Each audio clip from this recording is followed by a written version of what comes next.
In this evening's reading, I'll introduce Chase Twitchell, and then Rick Moody will introduce RusselBanks.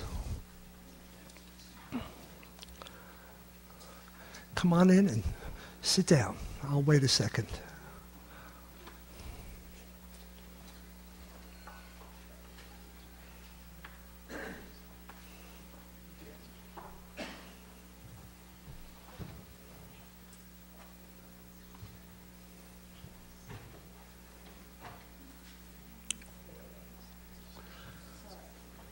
Great.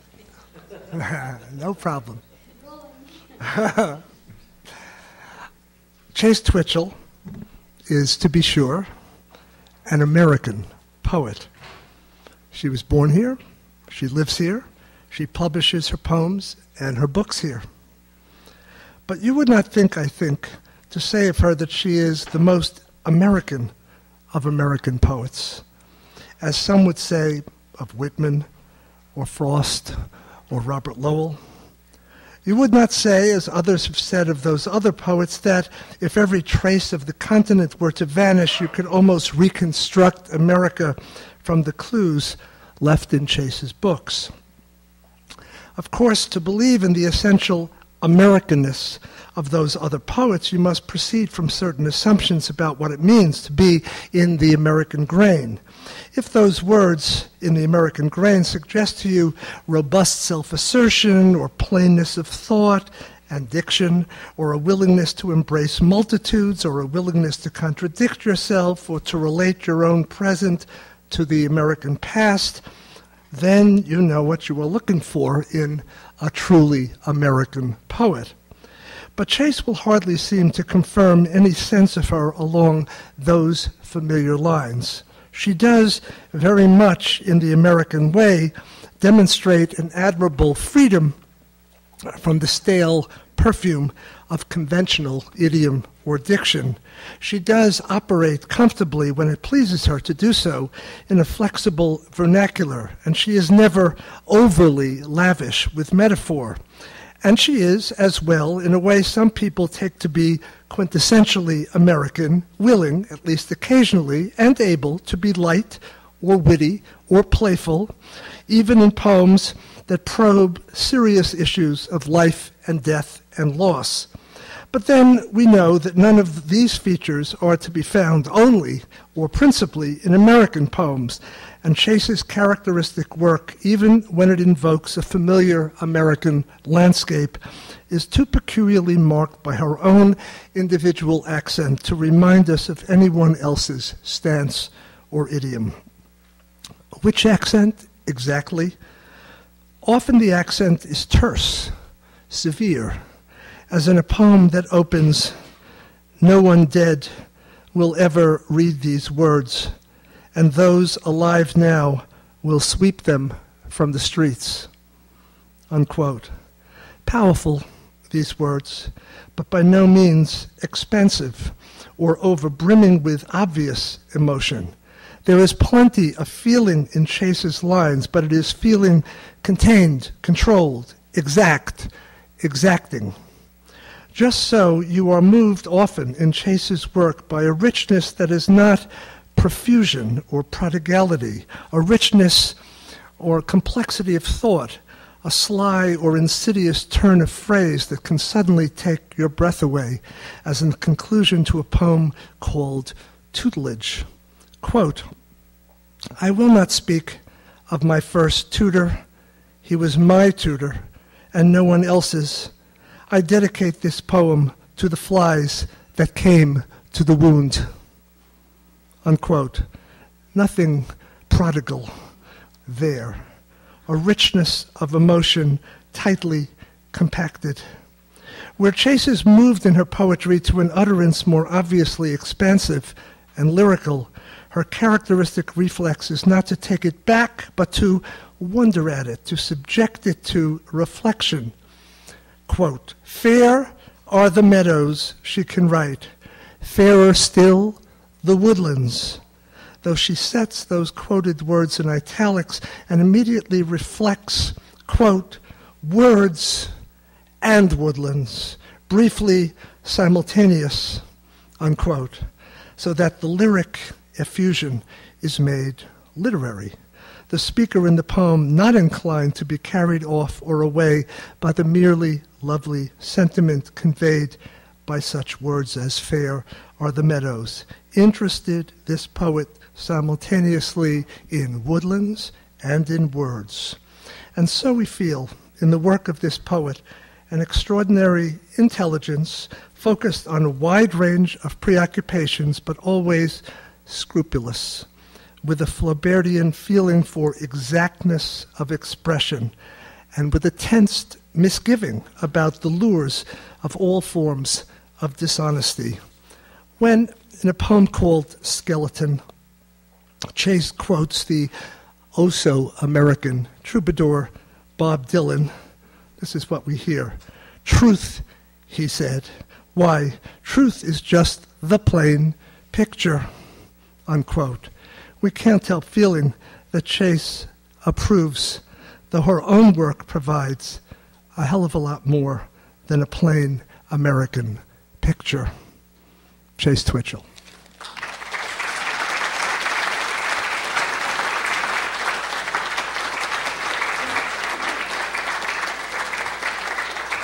Thank you.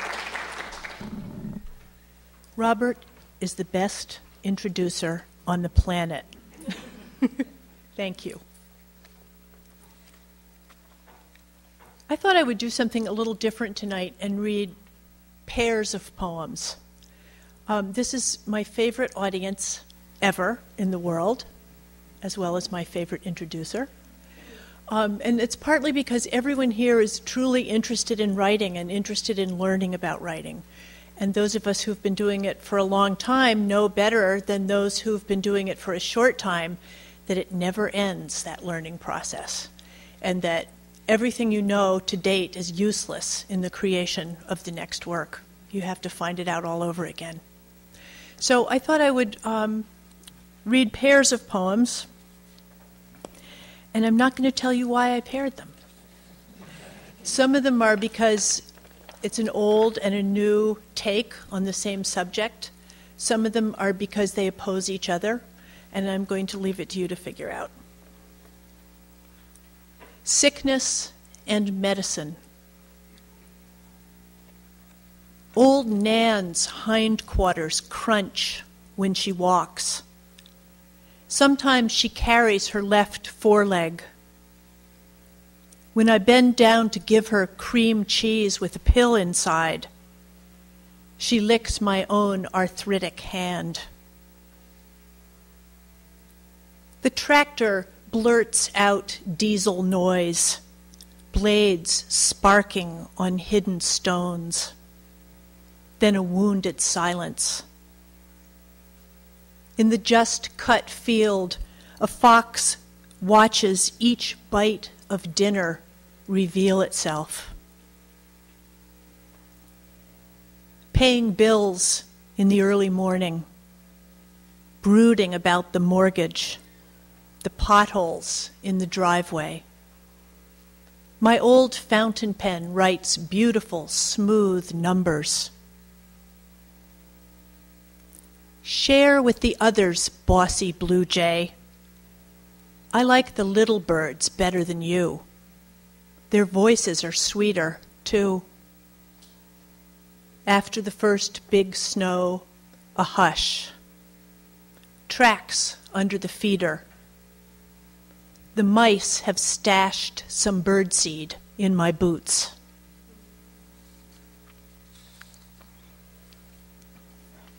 I forgot to bring my perfect for reading distance glasses. I also have perfect for computer distance glasses, perfect for driving glasses, perfect for movie glasses. Welcome to middle age. Silence versus music. At some point, I stopped listening to music and tuned instead to the sound behind it, which is not silence, but space devoid of anything composed for human listening. Russell has music going all the time, in the house, in the car, in headphones, even when he reads. Scattered seed attracting all kinds of mind birds, commercials, memories, jokes. It keeps him company. Not me. It's the pause between bird notes I listen for, the white stampede of the brook. Sometimes I hear voices in the water, children mostly, but they're just calling out the sound the world makes, whether there's a listener or not.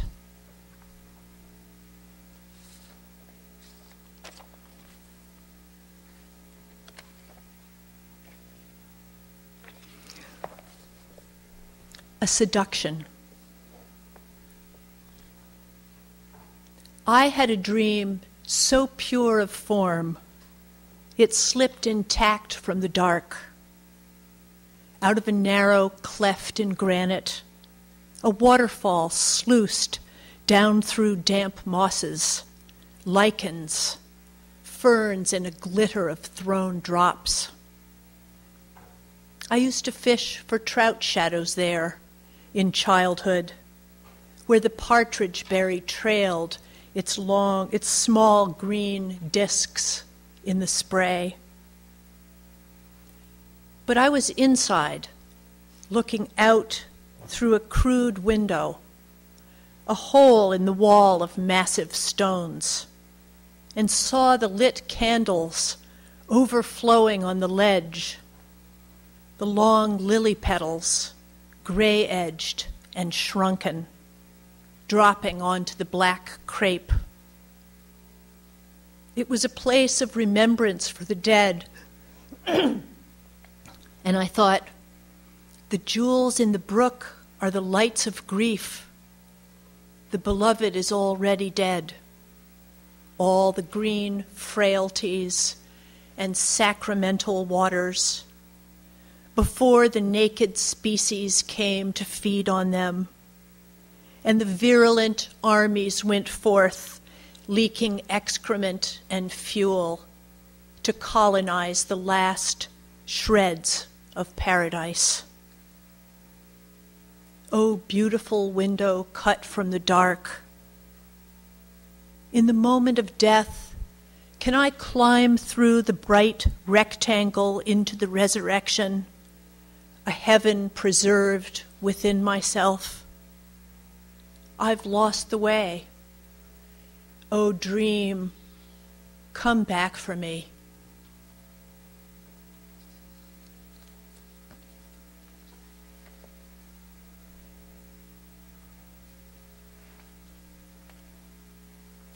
The rule of the North Star. I should be ashamed to love the first hard frost the way I do, the way it glitters over the surface of everything, erasing whatever's human. But I'm not. So I stand for a minute in the crystalline grass with an armload of frozen firewood, letting a little of the ruthlessness enter my bones, breathing white sparrows into the air. Oh, I know where the logic leads. If the lights of the town spoil the dark, if the trucks downshifting on the Cascade Hill infect the wind, if humanity's the enemy is me. But there's something in me, an arrow that points toward wilderness, toward the mountain that governs such loves, its ledges high enough to have caught last night's faint halo of snowmelt. Wherever I am, in all weathers, I look up and it's there. It always has been, rising even above the charred towers of cities under the North Star, which glints down onto its sharp summit and onto each withered grass blade, each rattling pod, each burned-out car, each smaller star of broken glass. The mountain which has no name burns in the distance with a beautiful, radical plainness. Ledges bright with snowmelt. It's the shrine, the after-image of the moment in which I first imagined the world's death, and knew at the same stroke that though it would survive in some form, it would not survive in this form. The firewood aches in my arms. Its smoke will cross over, touching both the ash in the fireplace and the face of the mirage. The North Star comes out earlier each evening. It shines down onto the cloudy or snowy or clear-skied world, the wars, the droughts, the famines, the ethnic cleansings. Just as it shone on the plagues, the witch trials, the forced marches, the purges, the great extinctions. It will still be the sharpest spark in the heavens long after my death, your death, the next death of language. A spark that will preside over the world we leave behind, where acres of bones catch the starlight and a gray wind scribbles in the drifts of ash.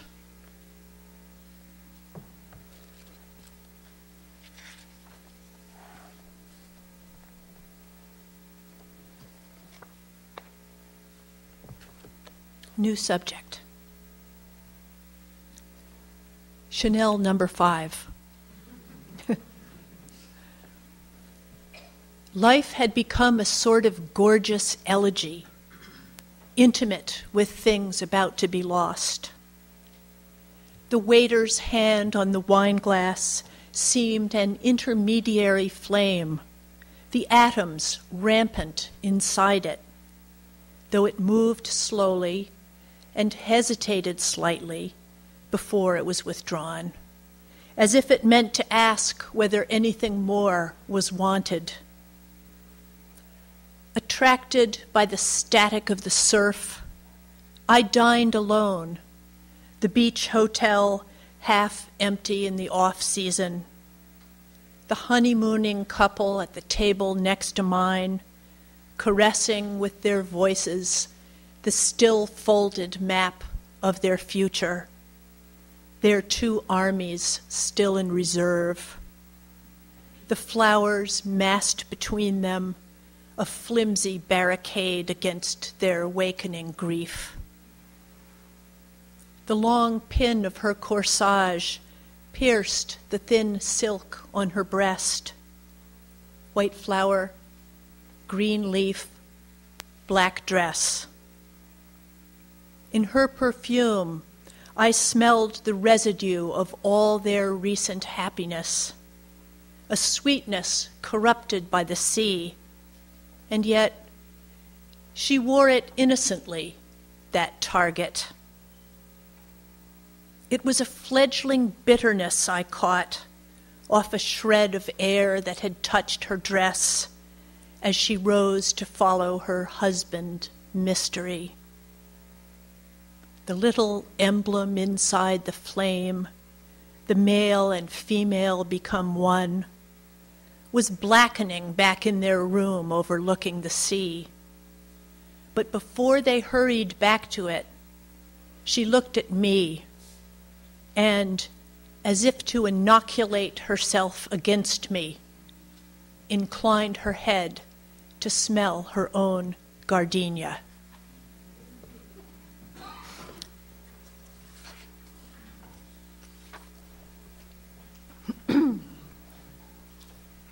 Part 2 of the pair. Revenge.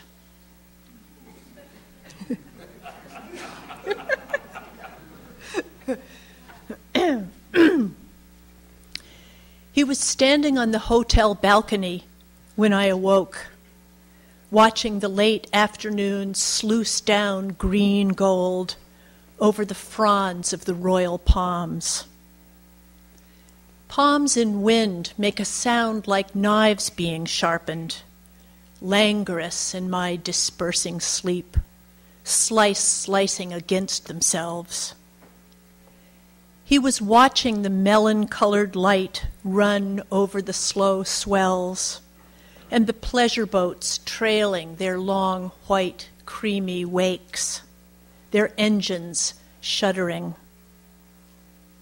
My waking thought was that I was waking inside a century, a cage bigger than our lives, and that the freedom to roam around in it was an illusion we both had, or an irony we once abided by but had forgotten, walking in the drifting dunes of light, the snows of Perdido, snows of crushed coral, on the edge of the trespassing sea. The sheets were imprinted on my skin. The cool air fingered each crease, and the fresh grass matting felt pleasingly fresh and raw under my feet. No one could see me there in the palm shadows, naked and dappled by the sun's warm camouflage. The passing seconds were almost visible, a faintly glamorous stream of light that flowed over the moving boats, brightened the frictional leaves. He put his arm around my shoulders, the smell of the day in his shirt, so that his thumb not quite touched my nipple, which shriveled, and with the other hand slowly unbuttoned and unzipped himself, all the while watching the pleasure boats glide past us trailing bits of broken mirror, their engines pulsing steadily, fueled by what's left of the future.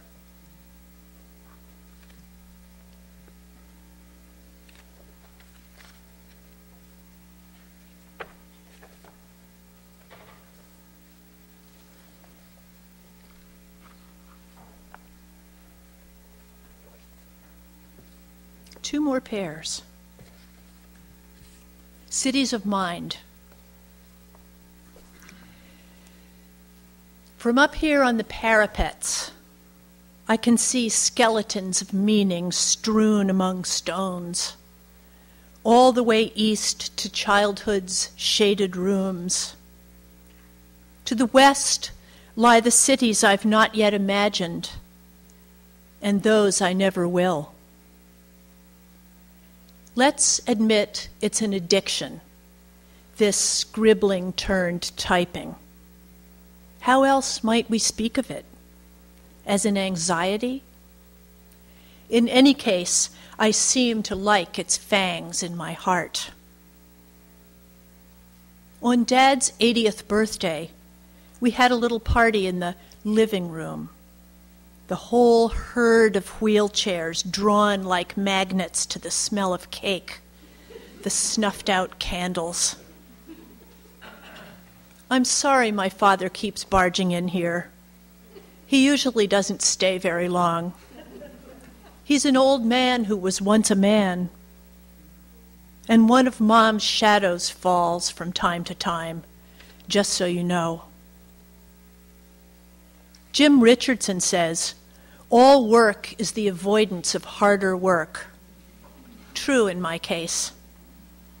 When the carpenters started on the porch, I moved the computer to the guest room, where I had to crawl under the bed with an extension cord to get juice. Then I had to fight hedges of cast-offs, wrapping paper and ribbons, a plastic serpent's nest of strapping tape, unwilling to stay in the wastebasket. The snake's name something like anaconda, boa, constrictor, python, rattler, oh, I know, time consumer. Confetti, glitter, glamour, the frosting flowers, and the hopeless little figurines glued to the cake. What happens to those? Do people save them? Pass them down the generations? When Nan got into coyote bait, I drove her through the wee hours to the fancy animal hospital far away, thinking, let her live, let her not suffer, then let her die quickly, thus killing the snake of my fear along with the dog. See what happens if you leave the blossoms on the tree? They go on blooming, obscuring the thorns. And before you know it, a scarf of identity has distracted you. A jewel of history glinted in your eye. Raised on the classic myths, I see the drift nets of latitude and longitude on the night sky, inhabited by beasts and gods.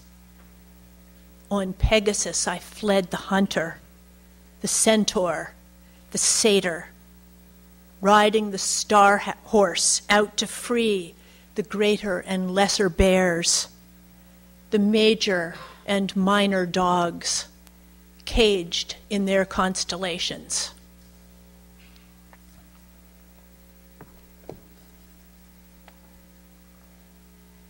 Thought satellite. What a strange world this is. Dime-sized earth in the background of death's portrait in the dining room. It spins on, its nations charred, its altars still on fire, its playgrounds still. I think of poems as a series of small, harsh rebirths. I keep passing myself in the halls of a house where every room has a second door, so I never have to go out the way I came in. It's quitting time. The carpenters working on the porch left at 4, and the dogs need a run. So goodbye. I'm dying out of this communion now, into the next rebirth. An August afternoon at the pinnacle, scent of balsam spiked by rain, the field glittering. Somebody's chainsaw barks at the afternoon. Andy Gates is flying his Cessna all over the valley, looking for his girlfriend's car. Well, that's it. See you.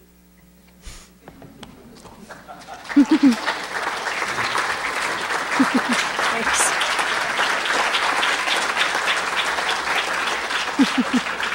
Should have ended with that one. 2 tiny poems about what's coming. Fall. Falling leaves. In the skylight, no sky. Just a flurry of papery fire colors on their way to earth. My mind tries to snare this beauty, chasing its memorial shadows. Falling leaf, stop for a second so I can write on you.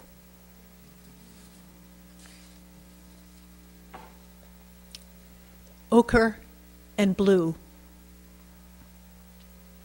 Waking to ochre birch leaves, sinking in the blue undersea of dawn.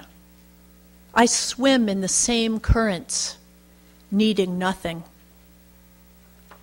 Later, I'll forget this and mourn the end of autumn. What's left to be said about being human? Thank you.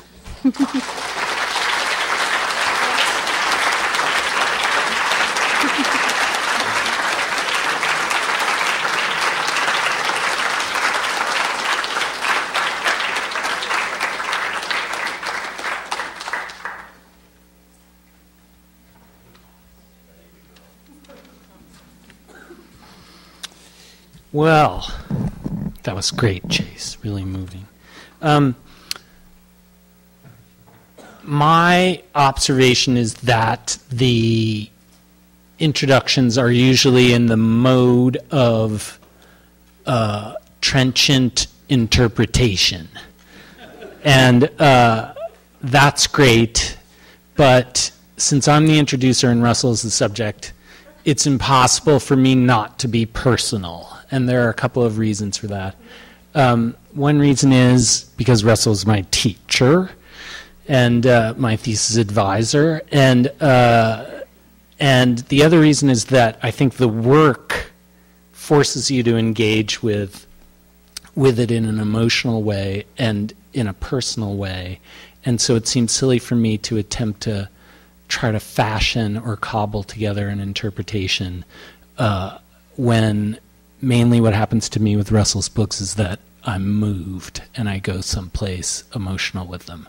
So even though I radically distrust introductions that have too many uses of the word I'm going to use the word I for a minute and say that when I was studying with him at Columbia, getting my MFA, I was, like Melora Wolf, working at Shakespeare and Company on the Upper West Side. Rest in peace. And it was in that store that I schnorred on a 40% discount the Harper paperback of Continental Drift. And it was an incredible experience for me. I found the book sort of deeply challenging emotionally and very, very moving. But what clinched the deal is the incredibly beautiful Miltonic invocation and envoi at the end of the book. There are these two little moments of direct address where Russell basically turns to the audience and sets aside the fictive part of fiction and just addresses you about what he thinks about the book. And they're incredibly memorable. In fact, the invocation starts with the line, "It's not memory you need for telling this story." It's such a spectacular first sentence. And then the envoi at the end, I think, borrows a line from King James' King's Quair, which is, I think King James says, "Go my book and fly." And I always remembered that Russell's book ends with "Go my book and do some good," but I reread it today, and it actually ends with "Go my book and help destroy the world as it is," which I think is quite a bit more demanding, actually, than my version. So anyway, this book just kind of broke me apart, actually, and I felt just as completely moved by the book that followed it, Success Stories, which has sort of a similar cast. I think it was possible at that time to think that RusselBanks was a high modernist, or perhaps even a bit of an experimental writer. And I'm here to say that I did not pay for the relation of my imprisonment. The novel right before Continental Drift, I read the entire thing in Shakespeare and Company because it's pretty short. And that book is a 18th century confinement narrative, a confessional work, or a faux version thereof. So my idea of RusselBanks, which was contiguous with being a student, was that, again, that he was a sort of high modernist. And then what succeeded that middle period was this incredible later period of Banks, noteworthy for its volume, a lot of great books, but also for the way that on the surface you might suppose that the sort of inflections of experimental writing were sort of purged. That is, if you didn't think carefully about it.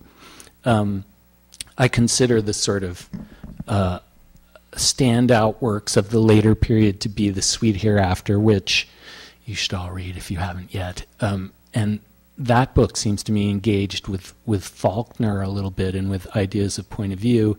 And then there's Rule of the Bone, which is all about voice in a certain way.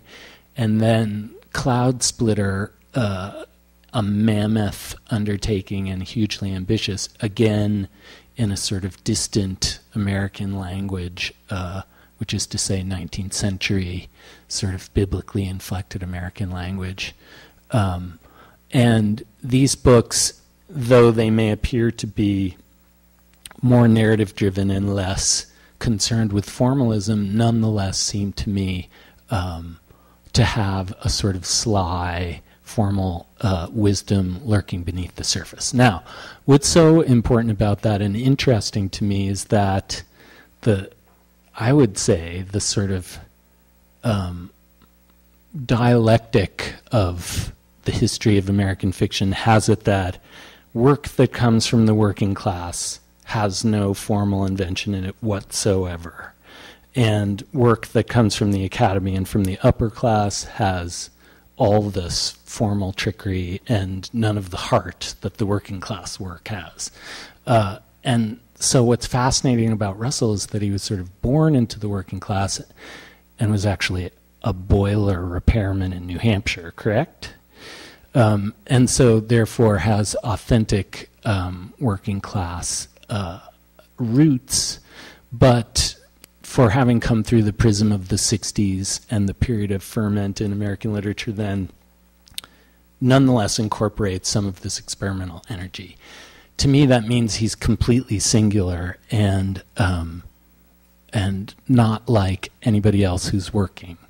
And that's to forego to mention the political dimension, because really what's happening in all this work, apart from how it looks from a formal point of view, or where it sits in this kind of history of the form, is that it's all very deeply political.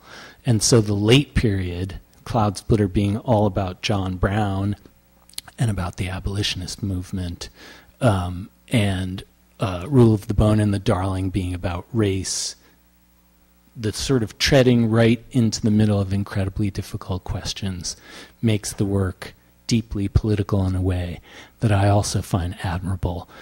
You know, my position in general is political fiction, it's not going to have an interesting writerly surface because it's preoccupied with tendentiousness, but that doesn't happen in these books. So that all brings us to Lost Memory of Skin, which is the new novel. I think he's going to read from it tonight, and he's read from it for 2 years now. And I have not but been on the edge of my seat both the times that I've heard readings from this book. It would seem impossible, I think, to find sort of political material for a work in contemporary fiction that's more challenging than the race question. It seems like if you're going to write in America, there's nothing harder to write about and nothing braver to write about. But I think you actually found something harder, and that is sort of criminality and sexuality and the nexus of the two and the way that the culture thinks about these things. So in the end, the novel is nothing without compassion, I think. And that's what makes us sort of feel that the reading experience is important.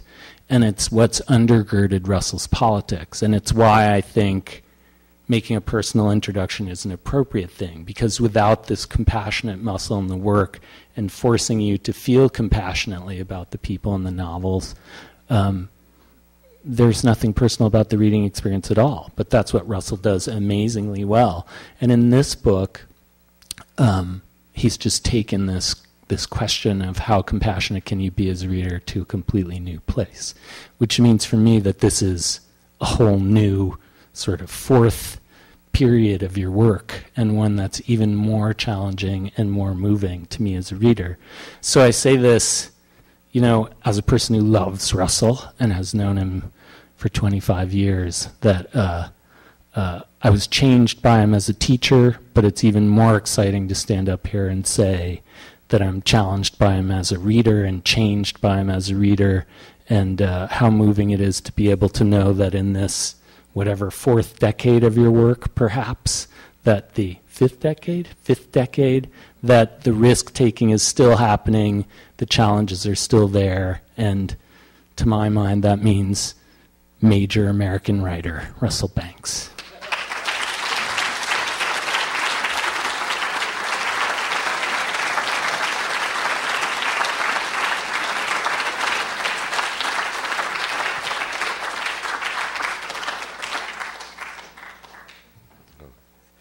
Rick, thank you so much. I'm so touched by that. I'm going to try to read again from this novel, Lost Memory of Skin, which will be published in the end of September. It's very difficult to read from a novel, especially a long one that's got all this interwoven material, and then pick it up in a half an hour or so, try to read excerpts from it that make any sense without having to explain a great deal. And also, I've read here twice before from this novel and had forgotten altogether what parts of it I had read before until this afternoon and at a meeting with the students, and a young woman in the group happened to have been here both the 2 previous years, and she asked a question that was connected to my 2 previous readings, and so I was able to stop her and ask her which sections that I actually read from, and know that and then I went back to the room and figured out what I would read from that weren't those sections. She had a very clear memory of the earlier sections, so I'm not going to read from parcels that I read before. And I thought a way to kind of get to what I want to read from tonight, which is late in the book, is to read to you briefly what's on the inside cover flap, written by my editor. I take no credit whatsoever for the deathless and lifeless prose which appears there, but here it is. But it's a kind of plot summary, and then I won't have to say anything about it. I can jump right to this late part in the book, and you'll know more or less what's going on. He says, suspended. I really take no credit whatsoever for this prose. Suspended in a strangely modern-day version of limbo, the young man at the center of RusselBanks' uncompromising and morally complex, you know that phrase, complex new novel must create a life for himself in the wake of incarceration, known in his new identity only as the Kid, and on probation after doing time for a liaison with an underage girl. He is shackled to a GPS monitoring device and forbidden to live within 2,500 feet of anywhere children might gather. With nowhere else to go, the Kid takes up residence under a South Florida causeway in a makeshift encampment with other convicted sex offenders. Barely beyond childhood himself, the Kid, despite his crime, is in many ways an innocent trapped by impulses and foolish choices he himself struggles to comprehend.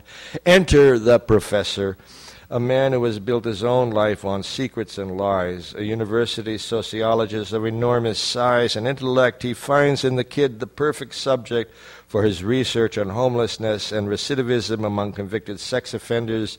The 2 men forge a tentative partnership, the Kid remaining wary of the Professor's motives even as he accepts the counsel and financial assistance of the older man. When the camp beneath the causeway is raided by the police, and later when a hurricane all but destroys the settlement, the Professor tries to help the Kid in practical matters while trying to teach his young charge new ways of looking at and understanding what he has done.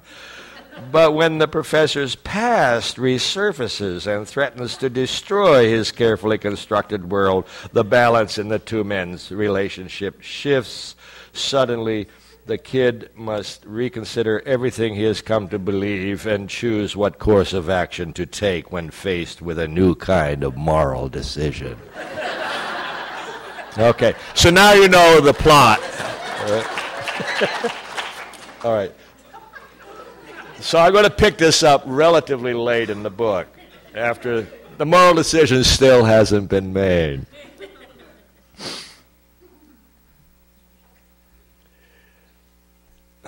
Yes.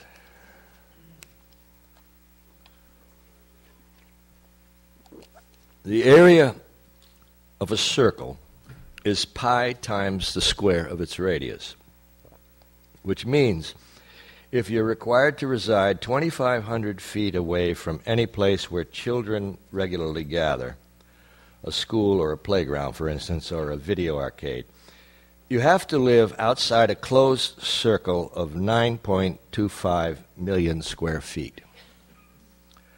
Since every school, playground, or video arcade lies at the center of such a circle, and nearly all of the circles partially overlap and often extend well beyond the others, when you step clear of one 9.25 million square foot forbidden zone, you immediately step into part of another. Thus, if you're a sex offender tried and convicted in Colusa County and are required by the terms of your parole to stay in Colusa County, as is almost always the case, there are only 3 places where you can legally reside.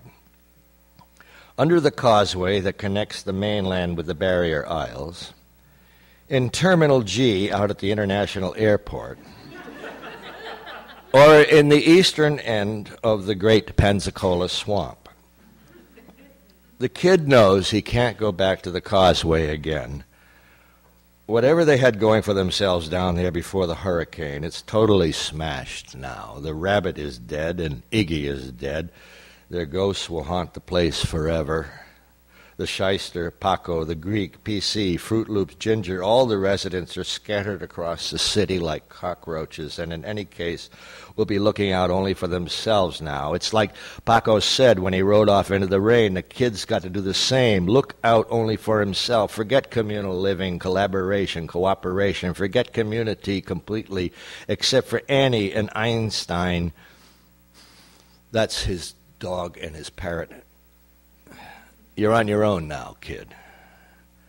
He can't set up camp in the parking garage in Terminal G or sleep on one of the benches in the waiting area inside. The airport's a favorite cul-de-sac for homeless, crazies, drug addicts, and alcoholics to panhandle harried travelers who are usually flush with cash and more or less confined to the terminal waiting for their delayed flights to arrive or depart. People like that are easily hit for $1 or $2 just to make the panhandler go away since they're stuck at the airport and can't go away themselves.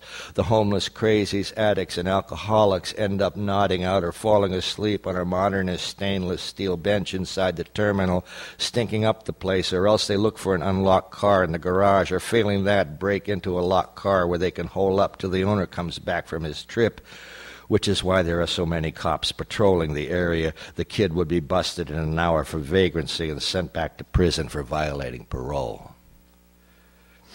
That leaves the Great Pensacola Swamp.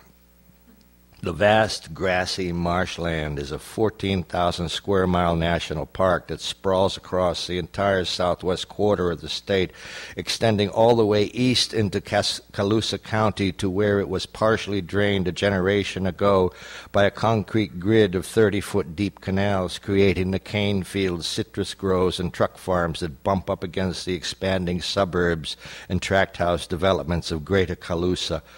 West of the suburbs, fields, farms, and groves, there is a sizable chunk of the swampy waters, lakes, slow, shallow streams, mangrove islands, low hummocks, and grasslands, some 500,000 acres of the Pensacola National Park that remain within the borders of Colusa County. The kid can legally reside there.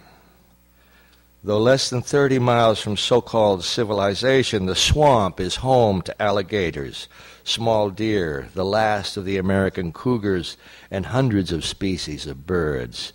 Out where the freshwater streams and the shallow runoff from the lakes farther north mingle with the saline waters of Colusa Bay and the Gulf, there are diminishing numbers of crocodile colonies and manatee pods. Also, in recent years, many Calusans have released into what looks to them like the wild, exotic pets, exotic pets grown too large for their cages or too dangerous for domestic life for humans.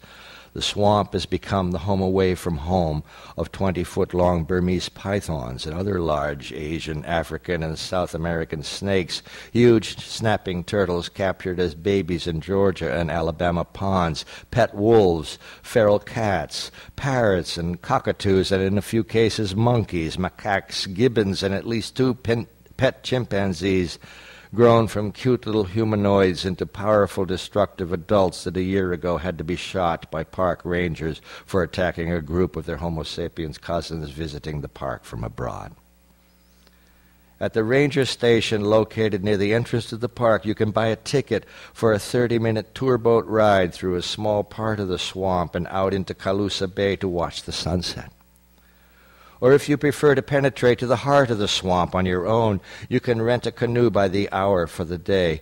If you want to stay longer than a day but are not eager to sleep in a tent at one of the flea and mosquito-infested campsites, you can rent one of the half-dozen small, underpowered, flat-bottom houseboats, stock it with water, food, iced beer or wine, fishing gear, and plenty of sunscreen and bug spray, and with a topographical map of the entire multi-million-acre park in one hand and the tiller in the other, you can disappear into the depths of the swamp for days or weeks or even longer if you can afford the rent.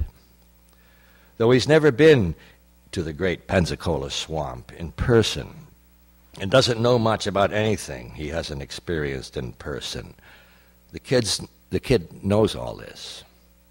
He learned about the swamp and the houseboat from the rabbit one night back when he first pitched his pup tent under the causeway.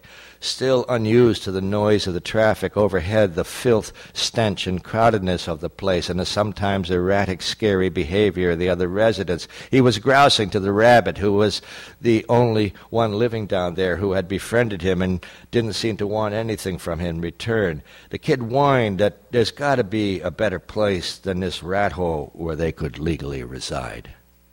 The rabbit told him there wasn't. But if they had enough dough, they could rent a houseboat and live in the great Pensacola swamp and still be in Calusa County. Nobody hassles you out there, kid. I should say the rabbit's an 80-year-old black guy who used to coach boxers. They got a store at the ranger station where you can buy what you need. You can even rent a post office box there for your Social Security check, or if you're on welfare. Once a week or so, you come in off the swamp, pick up your mail, and restock your supplies, fill up the gas tanks, and head back out the same day. Of course, it's probably pretty boring after a while. And there's all kinds of dangerous snakes and animals out there. And it's buggy. I mean, kid, it's a fucking swamp.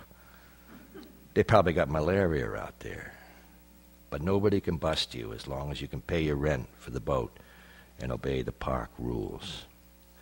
Well, the kid ends up out there in the swamp, and I'm jumping now to how he got there. But here he is in the great Pensacola swamp on a houseboat with his dog Annie and his parrot Einstein. The kid is in as blissful a state as he has ever experienced, and he knows it and truly appreciates it. He's not thinking about his past for once, and he's not thinking about his future either. It's late afternoon, and he's miles upriver, not far from where the Appalachie flows out of Turnus Slough on its winding way to Calusa Bay. From the map, the slough appears to be a quarter-mile wide and 2 miles long, a narrow, shallow collecting basin for a veiny network of streams draining the further reaches of the swamp and the watery sawgrass prairies beyond. The slough is where he intends to anchor and spend the night. Annie lies half asleep on the foredeck in shifting splotches of afternoon sunlight falling through the breaks in the overhanging foliage. And Einstein, released from his cage, has taken a watchful position on the flat roof of the cabin. It's the first time the kid has let Einstein out of his cage, a true experiment because he conducted it without preferring one result over another. All he wanted was knowledge of whether the parrot, despite his broken wings, could fly up into the cypress trees and into the jungle where he could join a flock of other parrots, most of whom are descended from escapees from urban and suburban cages themselves, and live a normal, free life up there among his own kind, which would have seemed natural to the kid. Or would he hang around the boat with him and Annie like a regular member of the crew, where he didn't have to hunt for food in a strange land or need protection from predators, which also would have seemed natural to the kid. But when the parrot stepped from his cage and did a little dance on the deck and showed no inclination to fly any farther up than up onto the roof of the cabin, the kid was relieved and smiled and says, "Look like you got first watch, man." He decides it's time to teach Einstein some new words and expressions like land ho and 15 men on a dead man's chest and yo-ho-ho and a bottle of rum. Time to teach the parrot how to be a proper shipmate. Annie, the kid figures, due to her age and condition, is more of a ship's mascot, retired. So far in his trip upriver, he's seen dozens of wading birds, egrets and ibises and great and blue herons and hingas and even a huge brown stork, although he doesn't know what they're called. They're just beautiful, strange birds to him that stand or walk slowly in the water looking to snag a fish or a frog near the banks and in among the mangrove tunnels that branch off the Appalachie. When the houseboat approaches, they flutter clumsily to the upper branches of nearby cypress trees or take a position among the clusters of bright green fan blades that top off the tall Pensacola palms, where they stare down at the kid and his crew with what looks like irritation, and when the boat is passed, return to the water to resume their interrupted hunt for food. He's seen dark brown mahogany trees hugged almost to death by strangler figs and peeling red gumbo limbo trees looking like sunburnt tourists. He's seen 6-foot-long alligators and their babies that look like mechanical toy alligators and striped mud turtles the size of bicycle helmets all snoozing together side by side in the muck. He watched a water moccasin as thick and long as his arms slip from a bony black mangrove root into the water and swim slowly alongside the boat for a few moments as if hoping for a handout before veering back toward shore, and he decided right then that he'll be bathing aboard the boat with water taken from the slough with a bucket and not do any swimming, which he almost never does anyhow because he doesn't know how to swim and for once is glad. He saw an otter dive off a log into the stream and at first thought it was a giant rat, but quickly realized it was an animal that lives off the land in the slow-flowing waters of the Pensacola instead of eating human waste beneath the causeway, and took comfort in the thought and was once again very glad to be exactly where he was. He's seen soft white orchids dangling from the trees among long strands of Spanish moss, and orchids with strings of blossoms like small yellow butterflies, and 3-foot air plants with blushing red blooms pushing through long green wraps, and thickets of gigantic ferns, some of them growing on dead logs, ferns so large and ancient-looking that as a private joke he keeps an eye out for dinosaurs. From time to time, he's cut the speed of the boat almost back to zero and peered down into the water and spotted crayfish and whole schools of bluegills and sunfish, and once saw what he thought was a largemouth bass and decided then and there that when he anchors at Turner's Slough later, he'll make like the egrets and herons he's been disturbing, and for his first supper aboard the old Dolores Driscoll, he'll serve fresh caught fish. At 4:30 in the afternoon, the houseboat reaches the headwaters of the Appalachie and slips through the grassy marsh into the glistening still waters of the Slough. There is no overhanging foliage here, no deep, dark mangrove tunnels off the stream to peer into. The sky is enormous, the light bright enough to make him wish he'd brought a pair of sunglasses. Now that he's had enough time to reflect on it, he's sorry he lied to Kat at the store about being just back from Afghanistan because he liked the man and respected him for having served in the Marine Corps in Vietnam. Whenever the kid lies about himself or hides the fact that he's a convicted sex offender who got kicked out of the Army before completing basic training for distributing porn, he feels like even more of a creep than he actually is. As if he's something worse, a child molester like Shyster. And when he pretends that he served in Afghanistan like he did in person with Kat and online with Brandy 18, he feels as if he's worse than a Shyster or a Chomo. He feels like he's a cold-blooded wife killer who got away with it, an O.J. Simpson guy. Secrets and lies, they eat your insides, and all you have left is a hard, thin skin that covers you like the shell of one of those eggs you poke a little hole in and draw its eggy contents before you dye it for Easter. He's glad that Kat's wife didn't try to talk to him and instead just hung back and watched him with her smiling eyes, because it's harder to hide who you really are from a trusting woman like her than from a skeptical man like Kat Turnbull, and he might have ended up telling her the truth about himself. Kat's the kind of man who, like most men, expects you to lie to him. But she's the kind of woman who expects you to tell the truth, so before you know it, you're telling it to her. When you lie to a woman like that, you feel twice as bad as when you lie to a man who expects you to lie anyhow. Most men take it for granted that people have secrets and tell lies. Most women, especially older ones, don't. The kid figures that's because men have lots of secrets and tell lies on a regular basis, like the professor, for instance, and just about every other man the kid has ever known. It's just something in their masculine nature. Whereas most older women are pretty much who they seem to be and usually tell the truth, at least when they're not trying to get laid. Even the kid's own mother.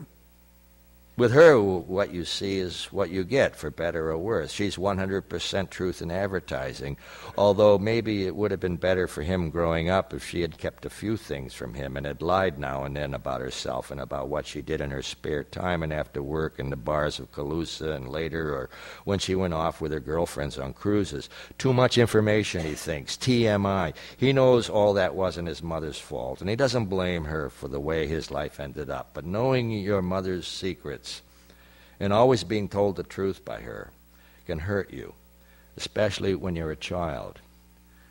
But these are thoughts he doesn't want or need right now. It's peaceful here. He's anchored the houseboat about 20 feet off the eastern shore of the slough, and he wants to concentrate on catching his supper, which he just saw break the water in the weedy shadows cast by a stand of slash pines at the edge of the slough, a silvery swirl and slosh, and then expanding rings of concentric ripples. It's within easy casting distance from the boat, even for the kid who has never used a casting rod before. He's seen it done, of course, by rabbit and other denizens under the causeway fishing in the bay, and can imitate them. A little flick of the wrist, an overhand toss of a squirming worm impaled on the hook, follow through with the arm extended, and the worm in red-striped white plastic bobber plops into the water, and you watch the bobber go still until it's suddenly pulled under, and you jerk back on the rod and starts reeling in what turns out to be a bluegill the shape and size of the kid's open palm. Excellent first catch. Life as it was meant to be lived in the Bible, when God gave human beings the Garden of Eden and told them to be fruitful and multiply. He cuts the fish open and guts and beheads it, and realizes that without its head and tail it'll barely provide 2 or at most 3 small bites, so he's going to need to catch 5 or 6 more bluegills if he wants to feed himself and his crew properly tonight, which does not displease him. He's happy to have to continue catching fish here in the Garden of Eden with Babylon completely out of sight and mind. Except for the whir of the reel and the plop of the worm and bobber hitting the water at the end of his cast, the only sounds are tree frogs creaking like rusty hinges and a chirping choir of crickets. The sun has slipped closer to the treetops on the western shore of the slough. Mosquitoes have begun to cloud around his face and arms, but he has plenty of repellent which he spreads over his skin, and he has a mosquito net to hang over his cot later. He catches 2 more bluegills in quick succession, then 2 more. Almost enough. He cracks open a can of beer chilled in ice and takes a thrilling first gulp. The first swallow of a cold beer is always the best. It's what you remember when you want another swallow and another beer. And though they're never as thrilling as the first, the memory lingers on anyhow, so you can't complain. Reeling in his sixth bluegill in 20 minutes, the kid can't complain about anything right now. If this isn't heaven, which he doesn't believe exists, it certainly is paradise. I'm jumping now. Later.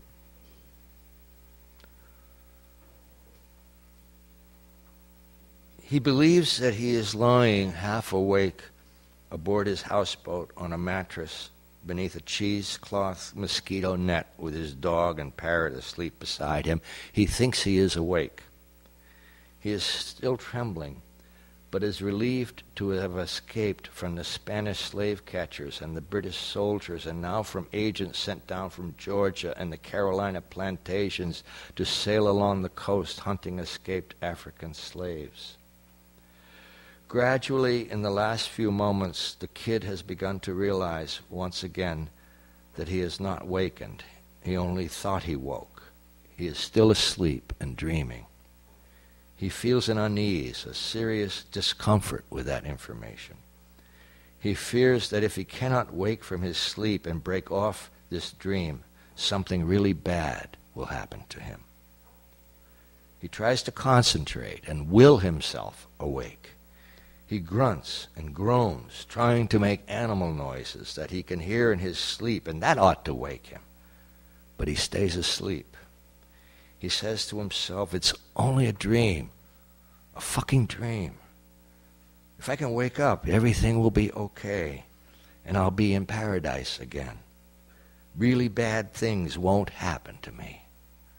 I won't be a loser with no place to live and no friends or family to turn to for comfort and help and company. I won't be a pathetic convicted sex offender on more or less permanent parole with a tracker clamped to my ankle. I won't be an ex-whack-off addict and an ex-porn freak kicked out of the army and without a job, paying my way with probably dirty money taken from a super-fat weirdo professor of sex offensiveness studies who, for reasons unknown, is paying me to help make people think he's on a secret spy agency's hit list. If I can just wake myself up, I won't be a total limp dick in every way possible.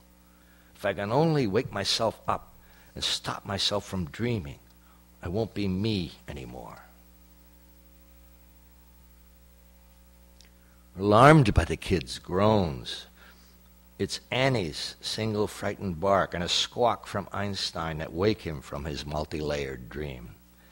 And while it would be truly a paradise for the kid if when he awoke he was not himself anymore, he is in fact still the same person he was yesterday when he took his rented houseboat up the Appalachie and anchored it at Turner's Slough.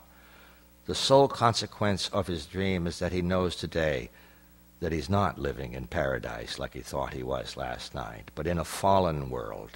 And if he had a computer, he'd probably be watching porn and jacking off right now. But he remembers that he has to feed his companion animals, and though his lascivious desires dwindle, they don't quite go away. He learned from the group therapist in prison that there's a difference between a desire to get high and a craving for it, and that the same is true for any addiction, even for an addiction to porn and jacking off. The main difference, according to the therapist who was explaining all this to the inmates in the group, which except for the kid was made up of drug addicts and alcoholics, is that a desire doesn't go away until it's satisfied. But if you think about something else, like feeding your companion animal, a craving, unlike a desire, will disappear. She told him addicts have cravings, not desires. And although the kid mostly believed her at the time, lately he's begun to wonder why the cravings keep coming back if they're not desires. Maybe the psychologists distinguish between the two, even though they know there's really no difference between them. So you'll use a few mental tricks and be able to go for a long time without satisfying either, and they figure you'll lose a desire eventually along with the craving, and it won't matter that there's no difference between them. Until today, it was working pretty well for the kid. Since the night he got busted by Brandy and her father, he's had no desires to watch porn or whack off, and no cravings either that he couldn't make dissipate by thinking deliberately of something else. But finding himself in the middle of the Pensacola wilderness alone on a houseboat with Annie and Einstein, and feeling first like he was in paradise, and then having to fight his way out of a densely tangled dream of slaves and dead Indians and alligators and other wild animals and reptiles, have left him feeling the old cravings for porn again and desire for what has passed for sex since he was 10 or 11 years old. Glumly, he anchors away and steers the Dolores Driscoll out into the slough on a northwest heading in the direction of the Turner River, which flows into the slough from what appears on the map to be a chain of small lakes linked by streams wide and deep enough to accommodate a houseboat. By noon, he's already bored with this adventure. It sounded exciting back when he and Rabbit were discussing it under the causeway, and when he told the professor of his plan, and later when he rented the boat and bought all his supplies from Cat Turnbull. But now it just feels weird and lonely to him, in spite of having Annie and Einstein aboard. It's just water and mangroves and the occasional stand of trees and some jungle flowers and birds he doesn't know the names of. It's thickets of mosquitoes and heavy, wet heat. Sometimes it's open water, and sometimes it's dark tunnels winding under overhanging mangroves on streams that curl through the jungle to another stretch of open water. There are plenty of alligators to look at as he passes along the muddy shores of islands, and now and then water moccasins and turtles, and twice he sees a large silver long-nosed fish with a mouth full of saw teeth that reminds him of his dream. But the landscape and waterways and the animals, birds and reptiles, and the abundance of tropical and semi-tropical vegetation and the blood-sucking mosquitoes don't distract him from his cravings or desires much, because even though he's only been doing it for 1 night and 2 days, being on a houseboat in the great Pensacola swamp is basically boring to him. Maybe what the psychologists and the shrink in prison were trying to get the addicts to overcome was boredom instead of desires and cravings. And in reality, the main cause for addiction is being bored. And his desire for porn and his cravings for a good chub-a-dub are only ways to make his life seem interesting to himself. By late afternoon, he's made his way up the Turner River into the second of the chain of 3 mullet lakes, the one called Little Mullet. He decides to put in there for the night, and instead of fishing for his supper, he'll heat up a can of Dinty Moore beef stew. He's already sick of fish, even though he shipped out in the house. Since he shipped out in the houseboat, he's only eaten it once. Fishing in Little Mullet is boring. Eating fish caught in Little Mullet is boring. He's thinking that maybe after supper, he'll flop a while in his cot and try running a porn flick in his head and go for a blanket bop, and afterwards smoke his 9th and 10th cigarettes of the day. Then he remembers he should give Annie a land walk so that she can do her daily business, an idea that partially distracts him for a while. He draws the boat up to an island campsite close enough to step ashore without getting his sneakers wet, with the dog in his arms and Einstein perched on his shoulder like a pirate's parrot, and stands at water's edge watching Annie circle the open sandy space where people who are obviously not scared of alligators or snakes pitch their tents, and sniff at the blackened fire pit until she finally squats near a clump of palmettos and does her business. The kid uses a stick and buries the turd in the sand. When he gets back aboard the houseboat with Annie and Einstein, he realizes that for about 5 minutes he didn't once think about watching porn or jerking off, confirming his theory about boredom being the main cause of addiction, because during those 5 minutes he was wholly and solely interested in watching his dog take a shit, and for part of it, pretending he was a pirate with a parrot on his shoulder, looking for a good place to bury his ill-gotten gains, although all he had to bury was a fresh dog turd, and that was all he thought about until he got back to the boat. While he cooks and then eats his supper of canned beef stew and drinks 2 warm beers, he wonders what the professor would think of his theory. One good thing about being with the professor is that the kid was never bored. He was sometimes pissed, once in a while suspicious, occasionally admiring, and most of the time confused.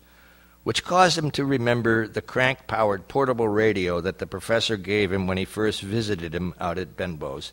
And he realizes that he can kick back and be distracted by listening to the radio as long as he's not too far from so-called civilization to get any reception. And if he is, then he can always wave off his cravings by doing a little reading in the shyster's Bible instead. Or maybe he'll check out the shyster's briefcase full of papers that's still in his duffel, and which he only glanced at quickly the night the cops raided the causeway and busted Rabbit's leg and killed Iggy.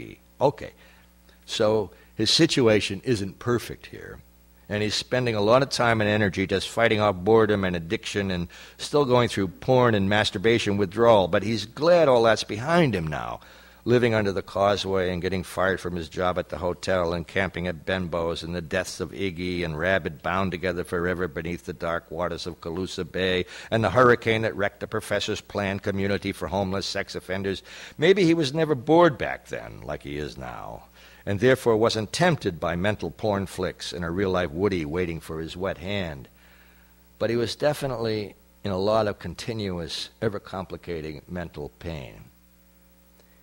He digs through his duffel and comes up with a little red plastic radio with the crank. He turns the crank for 5 minutes or so until he's generated enough juice for the power indicator to register green. Switching the radio on, he runs the dial up and down without locating a station anywhere except for one signal that's reasonably free of static and turns out to be the National Public Radio affiliate broadcasting from the town of Belvedere, where there's an Air Force base and not much else about 45 miles north of Little Mullet Lake. NPR. The kid hates that network and all its affiliates that you can't get away from no matter where in America you go, and has never been able to stand listening to it for more than 20 or 30 seconds before flipping the dial onto something else, anything else, even soft rock like James Taylor and Joni Mitchell or college baseball, anything other than National Public Radio, with the puzzle master Will Shortz setting little language and number mousetraps designed to make you feel stupid, and that weird deep-throated guy who sings folk songs his grandparents liked and tells definitely not funny stories about pie-eating Lutherans from Minnesota, and some breathless woman interviewing writers and politicians you never heard of, and of course, constant news, national and local news, and weather told by people trying to sound like they're English. But it's the only signal he can get way out here in the Pensacola. So he leans back on his cot with the one pillow propped behind his head and smokes his 9th cigarette and listens to news about the stock market and the Federal Reserve Board. That makes no sense to him because he has no idea what they sell at a stock market or what's reserved at a Federal Reserve Board. As the newscasters drone on and on from national to regional to local news, the kid starts to nod and his eyes close. His cigarette drops from his hand onto his belly, and burns through his T-shirt, and abruptly wakes him. He slaps at the hole in his shirt and rubs the still burning cigarette out in the empty Dinty Moore can and says, "Dude, whoa, fucking bad idea, smoking in bed." The kid checks his belly and decides that he needn't break out the first aid kit. Besides, the T-shirt with the burnt hole looks cool to him, as if he took a bullet and somehow survived. When he realizes that the NPR local newscaster is talking about the mysterious disappearance of a well-known Calusa University professor of sociology, once described as a genius and the smartest man in Calusa County. I'll stop there.